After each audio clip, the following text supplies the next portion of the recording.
Evening, guys. Good evening. Good evening. Welcome to this live. Welcome to the Sawalha-Adderleys. Welcome to the channel. We're going to be talking about the Palestine action protests today and the arrests, peaceful protests, I would hasten to add. And we're going to ask the question, we're going to look at a load of footage and we're going to ask ourselves this question. How proportionate were the police when arresting these Palestine action protesters? More than 425 have been arrested today. So we're going to have a look at that footage. We're going to ask some questions. And I also want to throw some hypothetical questions out there. I'm not suggesting this is the case. I just want to throw some hypotheticals out there as we move into this. But just firstly, for those who follow the channel, know the family, thank you for all of your messages regarding my mum. She's still in hospital at the moment. Further tests, further assessments, and a further thresholds need to be reached before she's released. But we were with her today and she was in good spirits, albeit a little bit frustrated. So thank you. Hi, Nork. No proportionality, you say. Well, okay, let's have a look at the headlines that are coming through in the press this evening. Police draw batons as violent clashes erupt during mass arrests at Palestine action protest in Parliament Square. That's the Independent. If you haven't, do subscribe to the channel, hit the notification bell, and whenever we go live, obviously this last week has been disrupted quite seriously with Nads being away and my mum being ill. So, but do hit the subscribe button, do hit the notification bell, and you will be told when we go live about such things.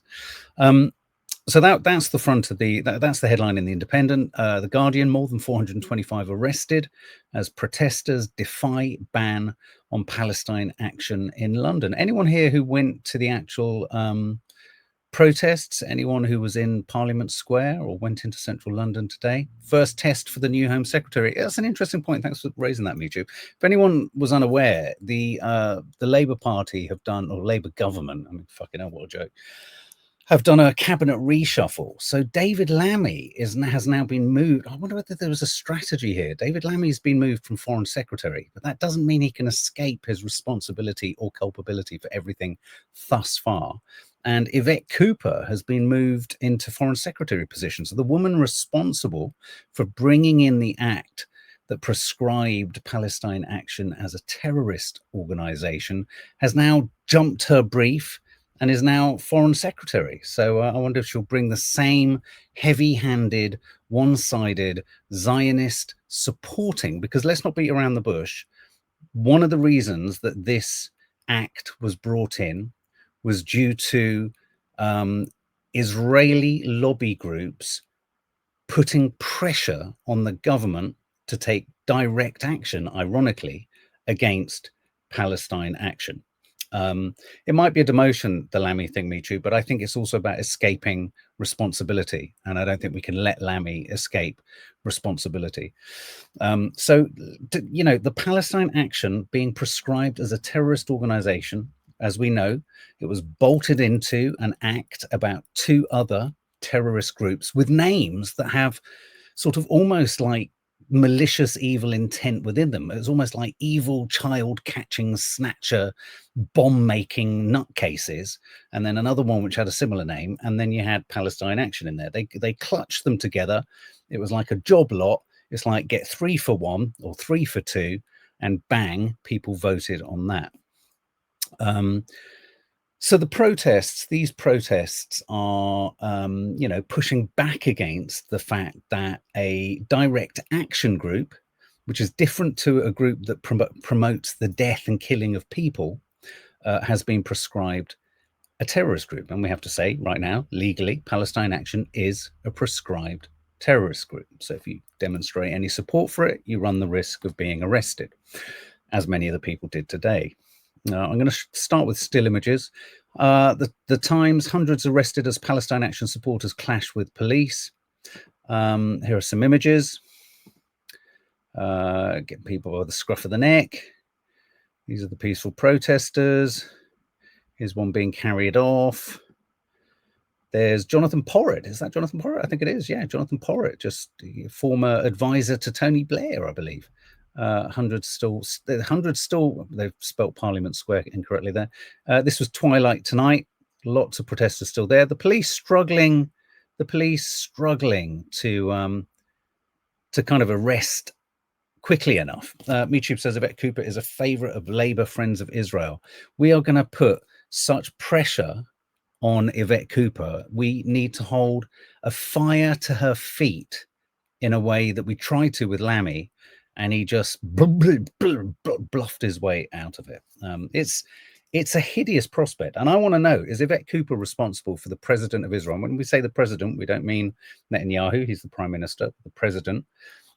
Isaac Herzog, who's coming this week, visiting this week, which I just think I cannot even begin to wrap my head around that. So we're going to start to show some footage. Now, a couple of thoughts going into this footage I want you to think about. How can we ever know what the proportionality of the police is? How, and believe me, you and me, these things happen in the powers, you know, within the corridors of power. Will we necessarily know whether the police were instructed to come out and be tougher? Because if they're not tougher, and unless we get images of conflict, it's harder for the government to suggest that the people supporting Palestine action, it's harder for them to say that they're terrorist supporters. What I'm trying to say is, bear in mind that in these images that we're about to show you, do these images do all of the kind of PR legwork for the Zionist right-wing Israeli apologists and Israeli supporting media and government officials who want to suggest that anyone supporting Palestine action is a loop and is a terrorist and is a terrorist supporter? Because as soon as you get a moment of conflict, the assumption, it's not the fact. I've been on marches. I was at the poll tax marches. I was on marches with my mum when she was on feminist marches. And it's a fact that back then on those marches, the police officers would cover their numbers so that they couldn't be identified if they gave you a bit of a clout around the head with a truncheon.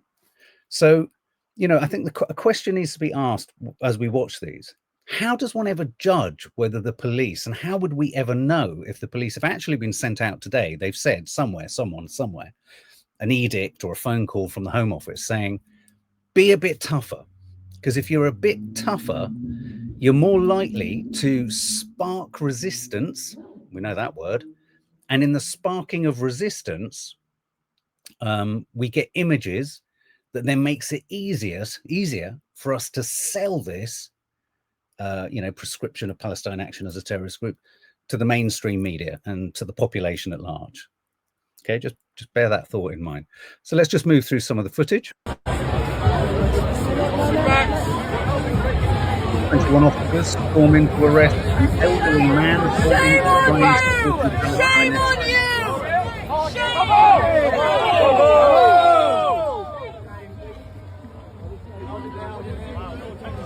Do you feel proud of yourself working today, arresting pensioners? How do you feel?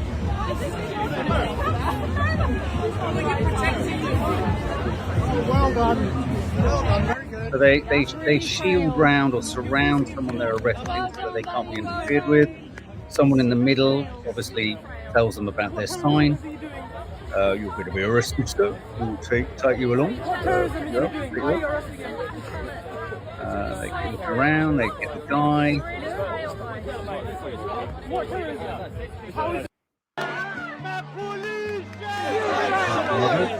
Here today, oh God, there are so many reasons. I mean, obviously the overriding reason is to stop the bloody genocide. Frankly, I think what they've done is they've devalued any measure of what a terrorist can be. An incredibly emotional day. It was a lot of older people, and that was just so moving to see them do something really scary when you're at the same time you're seeing the police being really rough and heavy-handed. I saw them put someone up against the lamppost, lots of pushing. One guy pulled his baton out on the police. Shame on you! Shame on you! Shame on you! Shame on you! Police officer is actually punching his way through the crowd. They appear to have dropped the arrestee. Shame on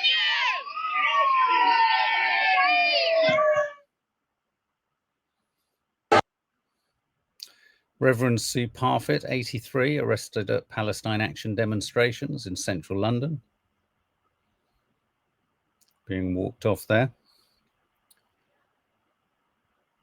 Don't really understand your question, Rob. Maybe ask it again more coherently, if you wouldn't mind. Mark, they've been put under the terrorist umbrella. Yes, they have been put under the terrorist umbrella. Many people feel they shouldn't have been put under the terrorist umbrella because they were squeezed in within an act with two other much more egregious, extreme and damaging and dangerous organizations. How would you go and deal with a group of people labeled terrorists? I think a lot of people would dispute whether they're terrorists. I think support for a prescribed terrorist organization doesn't make a terrorist of the supporter of a prescribed terrorist organization. Fancy a cuppa, or with the attitude that they are terrorists under this act? You know, how do we know to what extent the police have been told to be more provocative? You tell me, Rob. I'd love to know over a cuppa. The government has no right, says Nick Crooks, to pronounce a group that don't fit a single criteria to be pronounced a terrorist organization. I mean, Rob, I would also say that every single conceivable human rights organization in the world and in the United Nations has stated that the British government is basically, you know, breaking human rights. It's preventing the ability to freely protest or freedom of expression.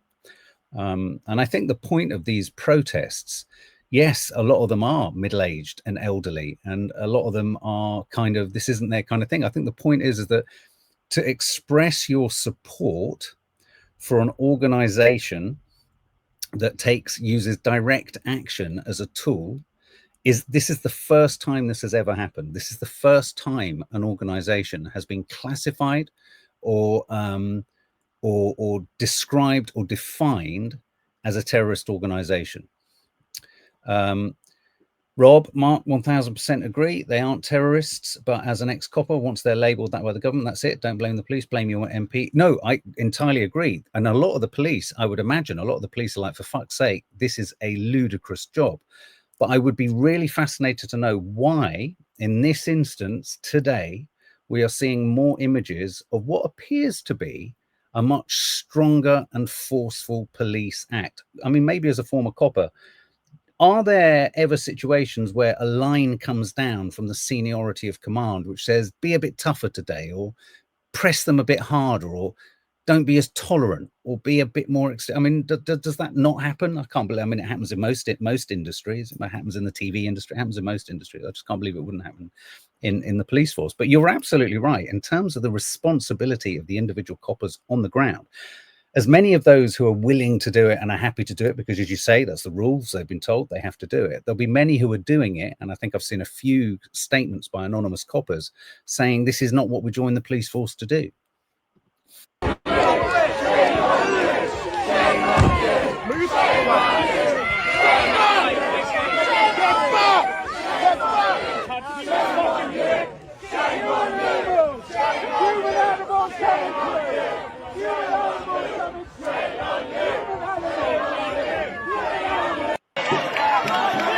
What's this guy? Look at that guy there. Did you see that? Look, just watch this old guy.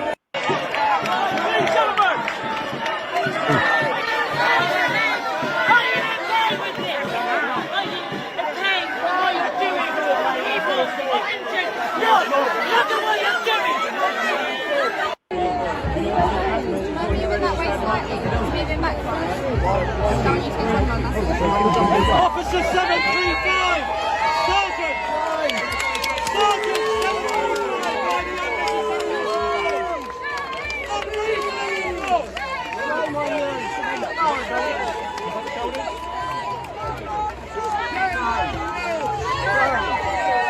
Shame on you!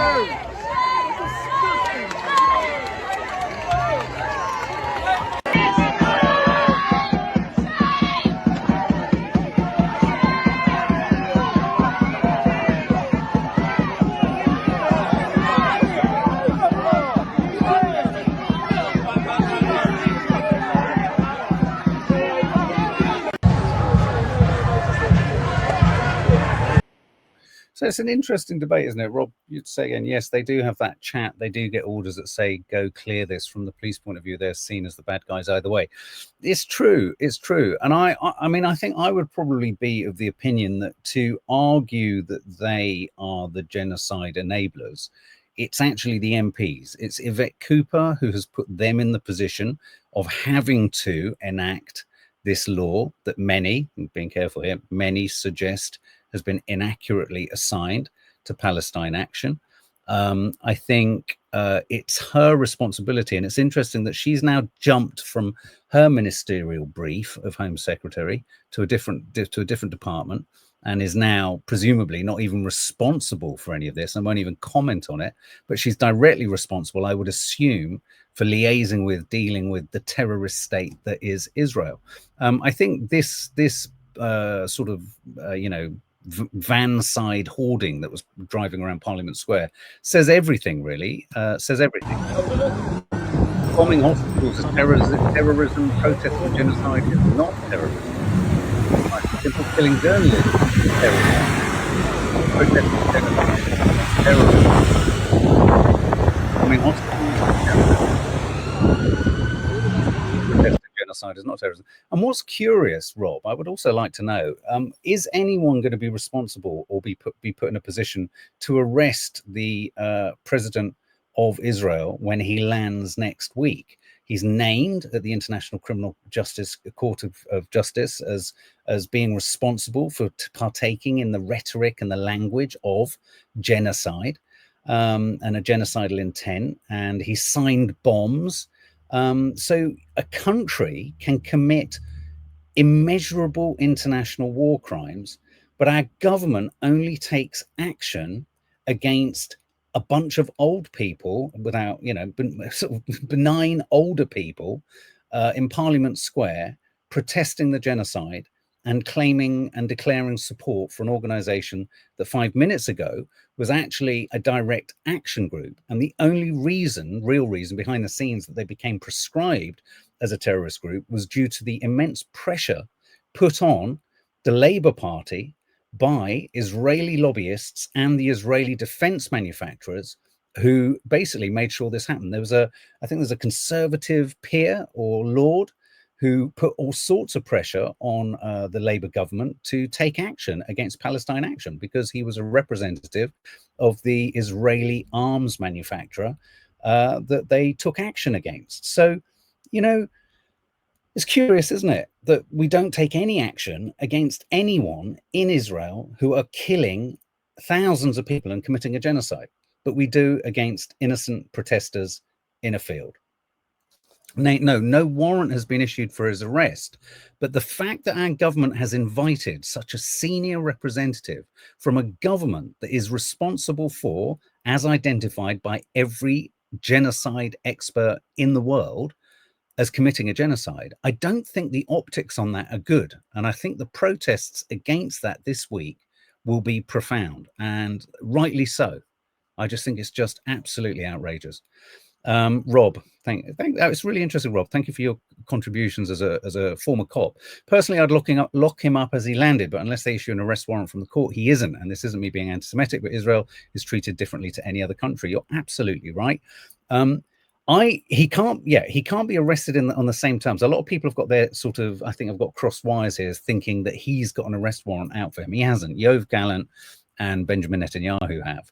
But I think the government ultimately is in charge of whether he's invited or not. And I think they could bar him from being invited or not inviting. Totally outrageous, totally unnecessary, and just further proof of our government's total sort of complicitness in the atrocities. It's just awful. I think I've shown that footage. I just want to show you a few more clips.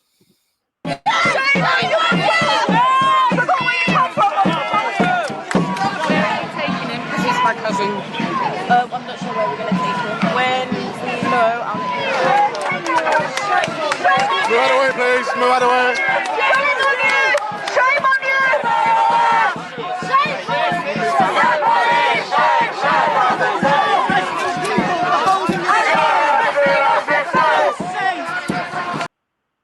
just want to show you this clip. We Sorry, not that clip. I want to show you this clip. It's the woman on the floor.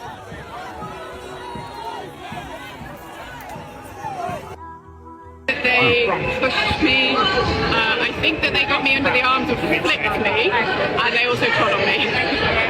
It was extremely violent, and that's also one of the reasons that I wanted to be there, because it looked very, very aggressive. They were pushing people out of the way as they were going through, and obviously this one person on their own sitting on the floor wearing a hidden disability lanyard. There was a real power imbalance. There was a real imbalance between aggression and non-violence. I think something I really want to ask is when a government passes a law, when a government passes a law, and when they've passed that law, the vast majority of people feel it's unlawful. Just because they've passed the law, where does a population stand? So, Rob, going back to the police, if individual members of the police force thought, do you know what? I don't agree with this. I don't agree with this. Would they be fired? Would they be fired if they in any way allowed their own political points of view or feelings on a topic to kind of get in the way? That's my kind of thoughts, because you're right. As soon as you're on the floor and on the ground and the police come in and start arresting you, they are immediately going to be the first line of kind of, attack, aren't you? You're going to be like, yeah, you're the ones enacting the government's policy. But I do think, and also unfortunately, rightly or wrongly, Rob, I don't know if you've experienced this, the police in London, for various reasons, and I'm sure there's lots of reasons why it happens, but there's a kind of lack of reliability felt, I think, generally. What do you think, guys, about what the members of the public should have the right to do if they're, so now you're told you can't support Palestine action, but if you feel that's profoundly wrong, can you not say it? Should you not be able to say it? I mean, part of me just thinks that where the government's got this completely wrong is even that there should be some kind of distinction between being an active terrorist and demonstrating support, and that actually you're going to have a sort of distinction between the two. Lou Murphy, democracy is a lie. This is Starmer's baby. He should revoke this ridiculous law. You see, but okay, so here's my take out on the whole thing now tonight. I think, unfortunately, what we're going to get, though I've looked, the Telegraph isn't running with this story. The right-wing press isn't running with this story yet, but I wouldn't be at all surprised if very quickly they only publish images of conflict, fight, and unrest from the protesters. Let's face it, through every single peace march that there's been, the right-wing press, the Zionist supported press has wanted to, promote this narrative that they are hate marchers, that they're disruptive, that they're anti-Semitic and all this kind of stuff. As soon as you get images of blood and you've got police and it's all like that, although most of the footage I saw there were members of the public getting hit or knocked or falling over. But the police do say, let's, in the spirit of fairness, the police have said it made more than 425 arrests.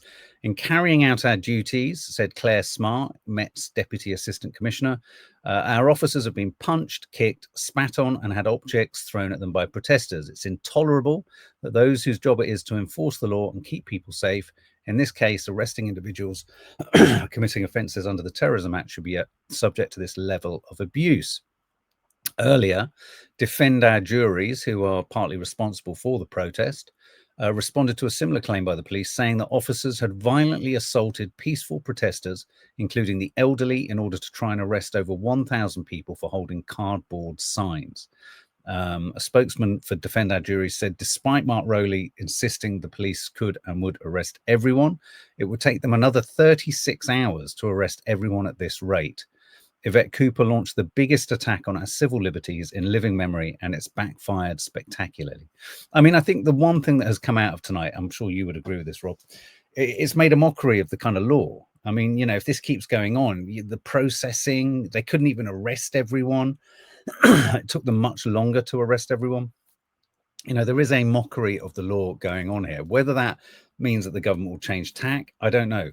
One thing I do know for sure is, as much as people are protesting against the fact that Palestine Action has been prescribed a terrorist organization, we have to come out in absolute full force that our government is in any way entertaining any representative, regardless of whether an arrest warrant is out for them or not, coming from Israel, that a country that is committing genocide, that is routinely killing journalists, killing children, bombing civilians, you know, indulging in a collateral damage that is so extraordinarily high, one of the highest in any conflict ever, the number of civilians dying per so-called target they hit. They also hold something like, well, thousands of Palestinian hostages. They've got Palestinians in prisons with no charges against them. That is a hostage. Just because we have this spurious concept that Israel, because they're an ally, is somehow a democracy. It's only a democracy if you're an Israeli. It's only a democracy if you're an Israeli, Jewish Israeli. It's only a democracy then. It's not a democracy for any other minority in Israel. And it's certainly not a democracy in the occupied territories of Gaza and the West Bank. There's no democracy at work where the settlers go. Don't. When people trot that line out to you, it's the only democracy in the Middle East. Bullshit. It's a democracy for the rich and the wealthy and those who are comfortable in Israel, who are Jewish and Israeli, and aren't of any ethnic minority or Palestinian. So, you know, so we have to, I think there have to be bigger protests, 10,000 plus hostages held by Israel. There have to be bigger protests about our government, our shameful Zionist supporting, utterly Israeli lobby compromised government, inviting the president of Israel, a man who signed missiles to hit targets. It's unspeakably grim of our Labour government, and it's a Labour government. How shameful of the Labour Party. How shameful. So spineless, so afraid of the accusation of anti-Semitism that they can't hold Israel to account. Utterly shameful.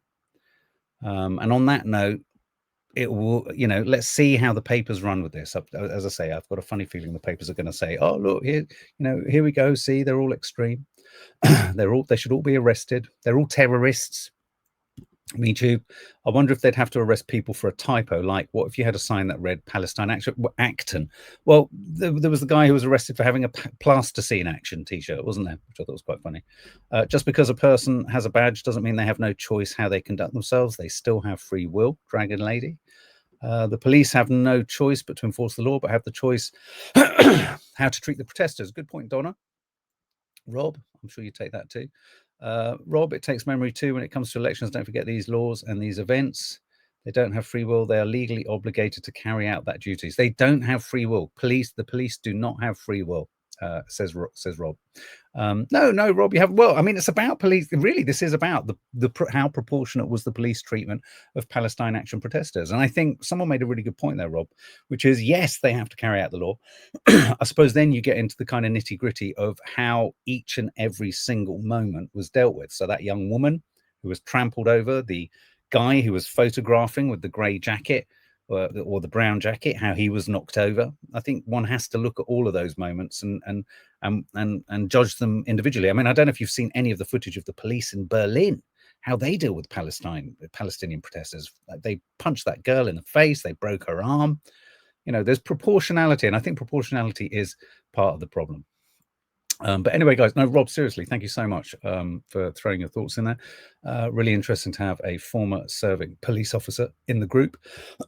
And yeah, I mean, I think the whole thing just demonstrates the farcical nature, but it's worse than farcical because it is a huge, egregious taking away of civil liberties, that one cannot protest a genocide and support a direct action protest group that's now been prescribed as a terrorist group based upon the pressure put on our government by the Israeli lobby and essentially the Israeli government. I wouldn't be at all surprised if the Israeli president is coming over to tell our government, do not dare recognize a Palestinian state. I'm almost certain of it. But anyway, guys, thanks ever so much. Thank you again for all your messages regarding my mum. And I'll see you. We'll probably see you Are we seeing you tomorrow? Maybe not. No, it's Sunday. See you on Monday. Take care, guys.